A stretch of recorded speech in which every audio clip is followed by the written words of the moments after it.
We have to be concerned about the kind of technologies and the kind of buildings that we are building, and we have to look at the systems and how they're integrated and work together. These systems are not only cost savings, but they're good for the environment, but more importantly, they're important for our society.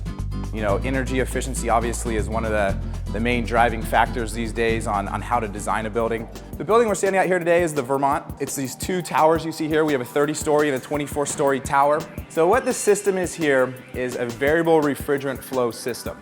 The big driving factor of any type of air conditioning is the compressor. That's kind of what consumes most of the electricity. A typical air conditioning system will kick on and kick off. So a big building like this, you might have to start up a whole big central plant to run up just a couple units. So the beauty of this system is our compressors are variable speed. They can ramp up and down based on the demand of that building. If just one person turns on their air conditioner, that outdoor unit's just barely gonna ramp up a little bit to supply cooling or heating to that space. So energy efficiency is really high on these types of systems. We have a fan coil typically in every space with its own thermostat. So what we have in these systems, we have a single outdoor unit similar to what you would have at your house.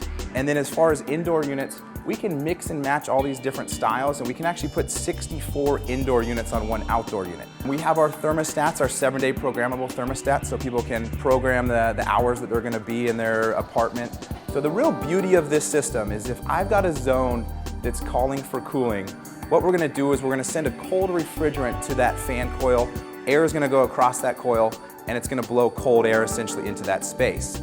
That refrigerant's gonna get warm, it's gonna pick up that heat that was in that space, and it typically takes it to your condensing unit and rejects it. This system now is if I've got another unit that wants that heating, instead of rejecting that heat to the space, I can just direct that refrigerant to this zone, essentially turning this indoor unit to an outdoor unit and rejecting that heat into the space for free.